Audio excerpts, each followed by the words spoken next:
para hablar de la preocupación que existe en hogares y residencias para gente con discapacidad, donde hacen muchas veces rehabilitación, donde reciben subsidios que están cortados, no están llegando los pagos. En el marco de este recorte, la preocupación es en qué momento esto se puede destrabar, si es que se va a destrabar. Sí, desde la Asamblea de Trabajadores por la Inclusión, ATI, hemos pedido la emergencia en discapacidad, primero porque desde el año 2022 que se ha cortado la cadena de pagos en las obras sociales. Esto perjudica a los trabajadores prestadores que son monotributistas y por supuesto a las personas con discapacidad, quienes, bueno, nos hemos afectado por el tema que no podemos hacer nuestros tratamientos. La Federación de Transportistas para Personas Discapacitadas nuclea aproximadamente a 30.000 choferes. Estos 30.000 choferes en todo el país transportan aproximadamente 23.000 personas con distintas patologías que necesitan trasladarse a realizar terapias, a realizar rehabilitación. Y quien tiene que dar una respuesta de manera inmediata a la Federación de Choferes es la Agencia Nacional de Discapacidad. De hecho, la federación que dice que les prometieron que el tema se iba a solucionar, pero que todavía siguen sin responder. Bueno, el área de discapacidad en la provincia de Tucumán, también en el país, es una situación lamentable porque muchos de los profesionales están pasando por una situación particular y cuando se refiere a los pagos de los honorarios, esto también ha sido sin duda una preocupación desde hace algunos meses. Para mostrarles nuevamente a los prestadores de servicios para personas con discapacidad protestando frente al Palacio de Gobierno, en este caso para reclamar lo mismo que venían diciendo el lunes a la mañana y que todavía no tiene una respuesta clara por parte del gobierno, según están diciendo estas personas. Una vez más, terapeutas ocupacionales, fonoaudiólogos, psicopedagogos, kinesiólogos, entre otros profesionales, junto a los padres y madres de sus pacientes, reclamaron. Buscan que se regularicen los pagos adeudados que en algunos casos llegan hasta los 6 meses. Mire, esto requiere una solución no mañana. No, hoy urgente. mismo, urgente. No, pero además por eso, ¿no? La posibilidad de dar aire a esta problemática es que pueda llegar la respuesta a tiempo, antes de que la noticia sea cerraron, dejaron de atender. Y ver imágenes que no queremos ver tampoco esos lugares.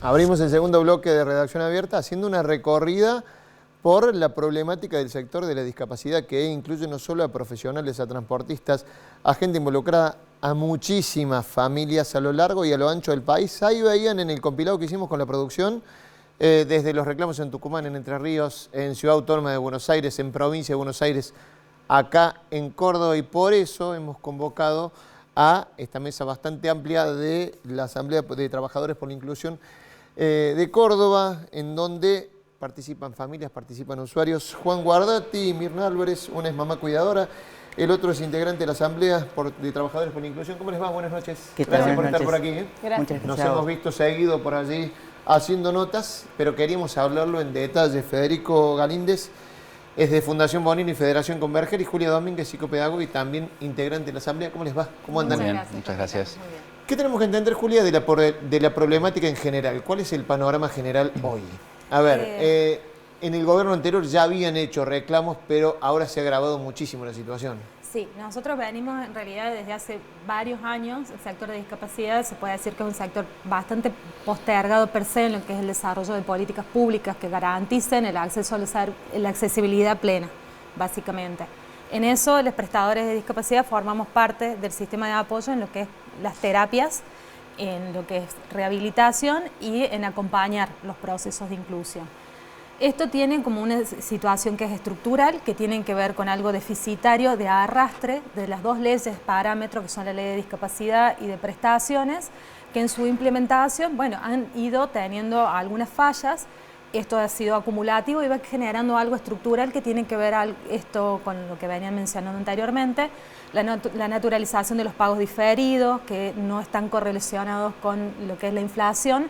Eso lo que va haciendo es que cada vez las prestaciones se sostengan más a costa de los prestadores, los trabajadores y por supuesto las familias que están del otro lado sosteniendo. Por si a alguien se le pasó, cuando decís la naturalización de los pagos diferidos, es que ustedes laburen los prestadores y un arancel que está totalmente desactualizado se lo paguen a los 30 o a los 60 días. En ese 60 o 90. Sí, a los 30 casi nunca. Ahora, por ejemplo, con el aumento de marzo, tenemos una situación como muy gráfica, tal vez para explicar eso, porque tenemos el aumento de marzo, que fue del 12%, cuando necesitábamos a partir de un 120 para empezar a hablar de una actualización de las prácticas de que tenga un 120% más porque, digamos, se lo fue comiendo la inflación. Está claro. Se condiga con la inflación que hubo en los alquileres, en la vida per se. Y se los actualizaron un 12. O en el monotributo. Un 12 que lo tendríamos que haber facturado ahora, pero lo vamos a tener que facturar con la facturación de abril. Y si lo hubiéramos podido facturar ahora, tal vez lo cobraríamos en junio o en julio, pero en realidad la mayoría, si lo pueden bicicletear y demorar, eso es algo que está como muy naturalizado. Esto va generando que el sector que tiene que salir a defenderse en su reclamo también lo va naturalizando. Y eso hace más difícil sostener las prestaciones, bueno, las instituciones ni hablar. Ahí paso a vos, Federico. ¿Cómo es en una institución estar hoy con esta inflación en abril cobrando con suerte lo que hiciste en enero? Sí, es complicadísimo, porque todos los profesionales, todo el personal que trabaja en la institución tiene que cobrar cuando termina el mes, los primeros días del mes, tiene que cobrar el mes anterior. Nosotros ya hace 30 años que estamos trabajando, o sea, hemos logrado hacer una bicicleta. Lo que pasa es que con la cadena que haces es digamos, a valores atrasados. Pagás al mes vencido a los profesionales, pero a valores de hace 4 meses. A valores que te pagan las obras sociales hace 4 meses. Esos valores, como decía Julia, desde el 2018 hasta acá, el atraso que se ha acumulado es más del 120%. O sea, los aranceles hoy deberían aumentar un 120% para llegar a una relación entre costos y aranceles similar a la que había en el año 2018. Desde el año 2014 empezó a estirarse esa brecha. O sea que en el 2018 no era la panacea. No obstante, tomamos eso como para no irnos tan atrás. Claro, como parámetro. Como un parámetro, para decir, bueno, hagamos un punto de partida. Tomamos ese año y, bueno, el resultado de la tabla nos da 125%, una cosa así, como para equilibrar. Ese sería en cuanto al valor. El otro tema que lo decía Julia también, es el atraso. A nosotros eso nos pagan, damos la prestación, facturamos y a los 60, 90 o 120 días, como pasa, si todo va en orden. Como pasó ahora con la resolución esta, no veas todo en orden, se atrasa, las obras sociales reciben facturación del 1 al 10. ¿Qué implica eso, por ejemplo? ¿Qué te hace a vos, por ejemplo, como institución? ¿Te hace tener que cerrar las puertas para algunas prácticas? ¿Te hace decirle a algunos profesionales o algunos profesionales se te van? ¿Qué pasa con las prestaciones? ¿Qué pasa con la gente que va a las instituciones? Todo se ve resentido. A profesionales que se están yendo, nos ha pasado hoy puntualmente, pasa que hay malestar porque los aranceles, los honorarios que ellos cobran no les alcanzan, les aumentan el alquiler en un 100% y nosotros los aranceles que nos pagan, con lo cual podemos pagar honorario, aumentan un 12%, no hay forma de que les rinda. De compensar eso, ¿no? Entonces ya cambia el humor con el que se trabaja, cambia la predisposición al trabajo, las faltas aumentan, la gente se va y todo eso va repercutiendo en cada uno de los trabajadores y además en las personas con discapacidad que requieren ese tratamiento y también repercute en las familias. Juan, contame un poco, ¿cómo la ves vos? Es una situación muy compleja. En primer término hay que entender que Argentina tiene un marco legal no solamente nacional, sino también internacional. Argentina adhirió a la Convención Internacional sobre los Derechos de las Personas con Discapacidad. ¿Qué significa eso? Significa que el Estado se puso de acuerdo con distintos países para tener un manual sobre cómo garantizar los derechos a las personas que tienen algún tipo de discapacidad. Y como para citar nada más un ejemplo, el tema de cuando el Estado genera políticas o directamente no genera políticas que promuevan el desarrollo de las prestaciones en salud, está violando el artículo 26, por citarte un ejemplo. El trabajo de los prestadores en discapacidad es muy importante. ¿Por qué? Porque son quienes ayudan a la otra parte del sistema de apoyos, que son las familias, a que puedan guiar a la persona en el desarrollo de sus capacidades. Uno, como persona con discapacidad, descubre en sus terapias su cuerpo, cómo manejarlo, entender los límites y los límites y las cosas que uno puede llegar a hacer. O sea que para alguien que está avanzando en esas terapias, no es lo mismo que te la posterguen a 2 semanas o a 1 mes, o que el prestador te diga no, esta vez no, o el transportista no pueda. Digo, se genera toda una cadena negativa. Se genera toda una cadena negativa, y además hay que tener en cuenta también que estamos frente a un ajuste económico hacia la discapacidad, no solamente con el tema de los prestadores, sino que vos ponete a pensar que una pensión por discapacidad equivale al 70% de una jubilación mínima. Con la desregulación en los medicamentos, una persona con discapacidad no tiene proyectos de vida, porque no llega a fin de mes. Entonces, hoy 8 de cada 10 personas con discapacidad no tiene trabajo en el país. Si hablamos o sea que querés decir que 8 de cada 10 personas con discapacidad depende de esta pensión, que hoy debe estar alcanzando con los 190.000 de la mínima que se va a ir, que creo que se va a ir, 160.000 pesos por mes. Aproximadamente, sí. ¿Qué haces con eso? Nada. Básicamente. Y en el medio, bueno, una cuestión muy difícil también desde el sector privado, incluir a personas con discapacidad entre sus empleados, porque tampoco están preparados para recibir.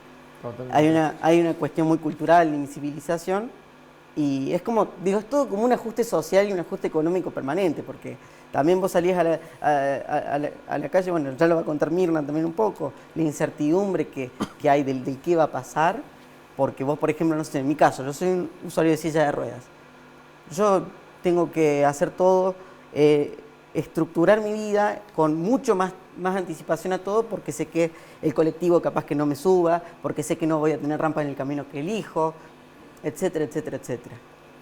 Más que claro. Mirna, ¿cómo está la familia? La situación es insostenible, digamos, porque todos estos deterioros, todos estos apoyos que vienen a asistir a las personas con discapacidad recaen triplemente sobre las familias, sobre todo en las condiciones económicas en las que estamos. No solamente que se caen los sistemas de apoyos que permiten el desarrollo de la vida plena de una persona, sino que también faltan ayudas técnicas, no se aprueban sillas o cuestiones vitales para que una persona se movilice o asista a sus terapias, no se aprueban ortesis, faltan medicamentos, cobertura de medicamentos. En mi caso, por ejemplo, digamos, me bajaron la medicación a la mitad, o sea que tengo que tomar la mitad de la medicación, porque, digamos, yo tengo un hijo usuario de silla de ruedas de 9 años, pero además yo también tengo epilepsia, o sea que, digamos, se ve por todos lados. La situación es muy, muy difícil, y además que los apoyos, los profesionales también necesitan actualizarse, y todas esas cuestiones, digamos, requieren de dinero. Y cuando uno toca las puertas, ya sea a nivel nacional, pero también acá, y lo han explicado los profesionales, ya voy a ellos, a Federico y Julia, pero también tienen una situación con el APROS bastante preocupante. ¿Qué respuesta tienen? Porque te digo, de parte de la nación ya se ve un destrato bastante grande. Todo hay que judicializarlo. También, ¿no? Todo hay que judicializarlo. Y en estas instancias, hoy en día, con la situación en la que estamos, todavía es más difícil. Primero por una cuestión económica, y después porque hay tantas cuestiones urgentes judicializadas que van quedando atrás otras cosas, ¿no es cierto? Igual hay personas que no pueden esperar por una sonda que les provee alimentos 2 años que pueda salir una sentencia, como en mi caso pasó con mi hijo. Qué sé yo, pañales, algo tan simple como pañales, no lo cubren si no es a través de una vía judicial. Bueno, más que importante, lo que termina afectando en la vida cotidiana de todas las familias. Es grave. Por eso, por eso nosotros estamos tratando de trabajar en un proyecto sobre emergencia en discapacidad. Es importante que se declare la emergencia. El DNU nos está afectando, y entonces desde ATI estamos trabajando en un proyecto que tiene distintos, con toda la comunidad del colectivo DISCA, respecto a asistencia, respecto, por ejemplo, te decíamos lo de la pensión, tratar de que la pensión suba al al Sí, valor de la acompaña el canasta, ritmo inflacionario familiar, también, la tarjeta alimentar, digo, tiene que haber una asistencia y, bueno, convocamos a quienes quieran participar de las asambleas y de los debates para que sacar un proyecto lo más antes posible. No me queda mucho tiempo, Julia y Federico, pero también digo, han hecho reclamos a APROS, porque bueno, Sí. a nivel provincial también tienen una problemática. ¿Y cómo sigue esto? Porque también iban a llevar el reclamo a Ciudad Autónoma de Buenos Aires. Bueno, ¿cómo ha ido eso? A ver. Dos cosas como para aclarar más Sí. el marco político. APRO, por ahí Fede puede ampliar un poco más, está como casi a la mitad de lo que indica el nomenclador, que ya está un 120% por debajo de donde tiene que estar. Así que el nivel de condicionamiento y una cartilla cerrada. Así que el derecho de las personas a elegir a su profesional está siendo violado y además esto que hablamos que tenía que adherir a la ley de prestaciones.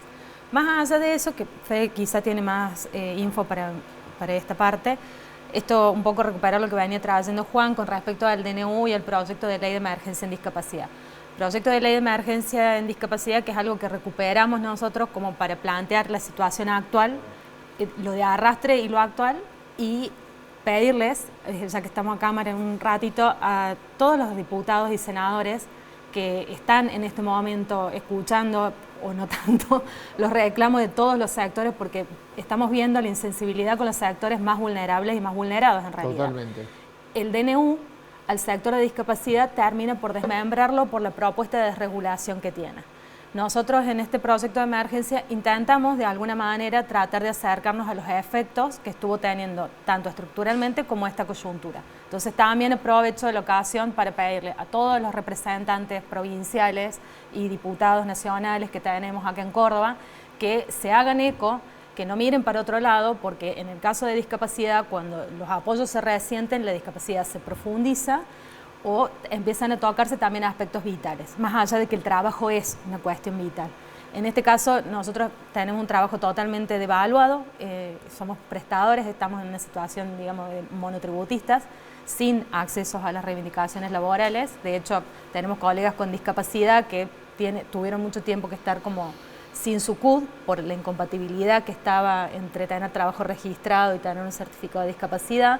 Y también muchas colegas que por enfermedades laborales tienen situaciones discapacitantes, no son enfermedades, son situaciones discapacitantes que no son reconocidas y también caen en cuentas nuestras. Entonces, estas cuestiones que empiezan a meterse directamente con la posibilidad de tener una cobertura o nos ponen a nosotros a negociar en un acuerdo entre partes, que es lo que propone el DNU, en la situación de vulnerabilidad y asimetría tan grande que nos encontramos, realmente están apostando a colapsar el sistema de inclusión que ya por sí no existe. Separando, digo, por un lado sería importante que se modificara, digamos, que no entrara en vigencia, está vigente el DNU, digamos, pero hay un aspecto de eso. Y por otro lado, la emergencia en discapacidad, me queda un minuto, pero lo pueden resumir, ¿qué implicaría esa emergencia en discapacidad, Federico?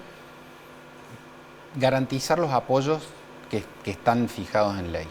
Nosotros lo que pedimos es eso, lo que decía Juan, que las personas con discapacidad tengan acceso a un ingreso que les permita vivir, que los profesionales que brindan las prestaciones puedan cobrar en tiempo y en forma, que los recursos lleguen a donde tienen que llegar. Es como eso, digo, porque hay campañas de desinformación, digo, lo tenías a Velocopid, que ahora renunció, hablando de que el 80% del fondo solidario se gastaba en discapacidad. Y la superintendencia, los informes que te tira, que son del 30, 35, 40. Pero la superintendencia no sale en los canales, y Velocopid estuvo en todos los canales. Digo, todas esas cosas hacen que la gente vaya desentendiendo, se vaya desinformando, y me parece genial tener estos espacios, te agradezco muchísimo el tiempo, para poder contar cuál es la situación real que se vive en discapacidad. Les agradezco a los cuatro haber venido. Me quedo con eso último, dijeron muchísimo. Están buscando declarar un proyecto de emergencia ¿para qué? Para que las personas con discapacidad tengan simplemente lo básico, lo que les corresponde, y los prestadores también. Fíjense, ¿para qué? Están buscando declarar una emergencia a la situación que se ha llegado en discapacidad. Por eso también lo queríamos poner en agenda en redacción abierta. Nos vamos a la última pausa y ya venimos con el cierre.